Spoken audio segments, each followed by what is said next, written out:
moment you are like a little child, always flexible, always changing, always adapting to new stress factors, then that's where the healing comes into. And that's what the heart shows us so beautifully, that the irregularity of the heartbeat, which has nothing to do about heart rhythm disorder, but irregularity means that you always adapt to the very moment, the stress you have at the moment.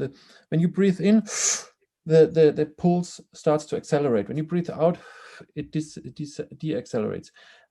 When you start to think, the variability decreases. When you start to let go, be present, the variability goes up.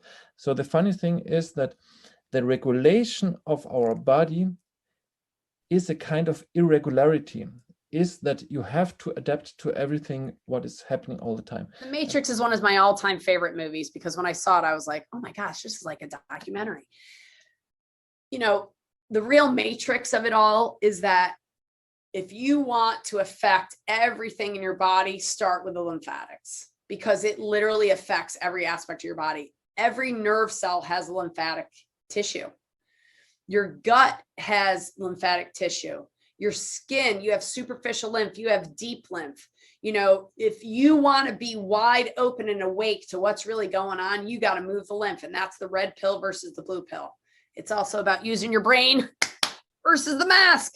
Because if you think that your immune system is behind that mask and that's going to protect your immune system, or a jab is going to be your new immune system, you're in the matrix. If you want out of the matrix and you want to learn how your body actually works, you got to work the lymphatics, and you just got to start breathing, and breathing oxygen, not carbon dioxide.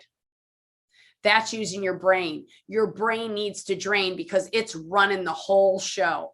And if we don't get oxygen, if we don't get good fats for our brain, if we don't rest, if we don't drain our brain, then everything downstream is not going to work so well. And that's all due to the lymphatic stagnancy.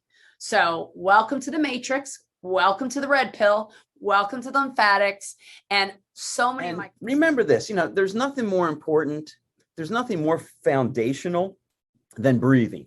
Everybody breathing today? Everybody breathing this morning?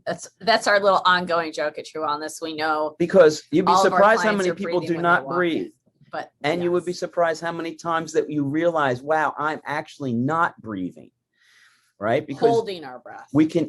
We have an ability to really do two things that are both autonomic and conscious, and that is breathing, because most of the time we breathe unconsciously, but I can breathe consciously. And the other one is blinking. All throughout the day, you're blinking, you're blinking, you're blinking. We can also blink consciously, but other than those two things, everything else is autonomic. So that's why being able to lock into breath can change the physical body, it can change the emotional body, it can change the energetic body for us.